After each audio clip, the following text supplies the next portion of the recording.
అందరికీ నమస్కారం. నేను డాక్టర్ మౌనిక, హోమియోపతి కన్సల్టెంట్. ఈ రోజు నేను జాయింట్ పెయిన్స్ గురించి చెప్పాలి అనుకుంటున్నాను. జాయింట్ పెయిన్స్ అంటే ఏంటివి, మనకి ఎన్ని రకాలుగా ఉంటాయనేది చెప్తానండి. జాయింట్ పెయిన్స్ అంటే యూజువల్ మన ఆర్థరైటిస్ అనేసి అని అంటూ ఉంటాము. ఆర్థరైటిస్ అంటే కనుక inflammation of one or more joint అనేసి అని అంటామండి.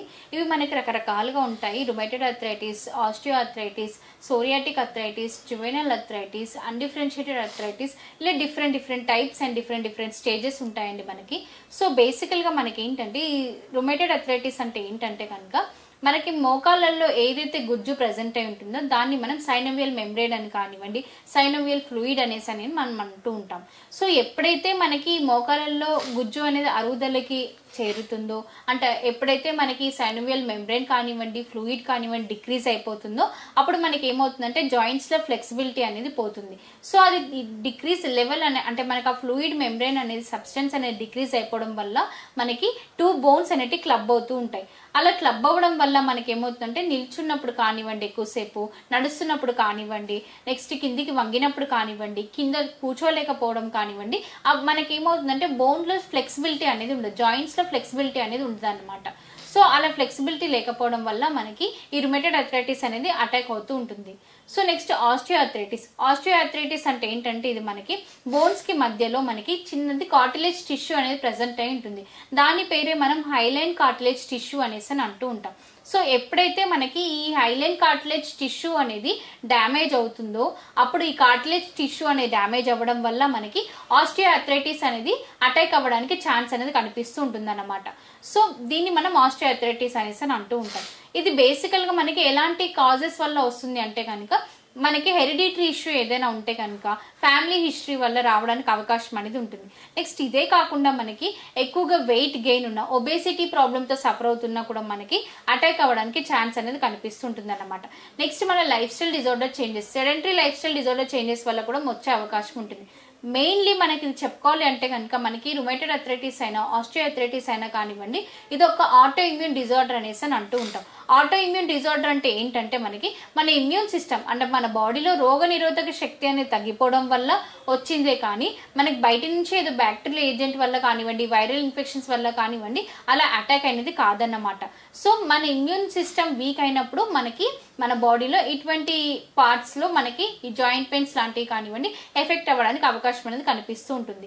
నెక్స్ట్ మనకి మినరల్ బోన్ డెన్సిటీ అనేది హైగా ఉన్నప్పుడు కానివ్వండి మనకి దాని వల్ల కూడా అటాక్ అవ్వడానికి అవకాశం అనేది ఉంటుంది. నెక్స్ట్ కాల్షియం డెఫిషియన్సీ వల్ల కానివ్వండి, విటమిన్ B12 డెఫిషియన్సీస్ వల్ల కానివ్వండి, వీటి వల్ల కూడా మనకి వచ్చే అవకాశం అనేది కనిపిస్తుంటుంది అన్నమాట. సో బేసికల్లీ ఇలాంటి రీజన్స్ వల్ల, ఇలాంటి కాజెస్ వల్ల మనకి ఆర్థరైటిస్ జాయింట్ పెయిన్స్ వస్తాయి. ఎక్కువగా మనం ఏదైనా ప్రాబ్లంతో ప్రొలాంగ్ గా స్టిరాయిడల్ మెడిసిన్ యూజ్ చేస్తున్నా కూడా దాని వల్ల కూడా మనకి ఈ జాయింట్ పెయిన్స్ అనేవి అటాక్ అవ్వడానికి అవకాశం అనేది కనిపిస్తూ ఉంటుంది అన్నమాట. నెక్స్ట్ వచ్చేసి మనకి సిమ్టమ్స్ ఏ విధంగా ఉంటాయి అంటే కనుక మనకి సివియర్ గా పెయిన్ అనేది ఉంటుంది, స్వెల్లింగ్ అనేది ఉంటుంది, టెండర్నెస్ ఉంటుంది. నెక్స్ట్ దాంతో పాటు మనకి పెయిన్ ఉన్న చోట మనం ముట్టుకుంటే కనుక మనకి స్కిన్ అనేది వార్మ్ గా అనిపిస్తూ ఉంటుంది, రెడ్ కలర్ కిందకి ఫామ్ అయినట్టుగా అనిపిస్తుంది. జాయింట్ ఇన్ఫ్లమేషన్ ఉన్నప్పుడు మనకి స్కిన్ కలర్ కూడా రెడ్ లా అనిపిస్తూ ఉంటుంది.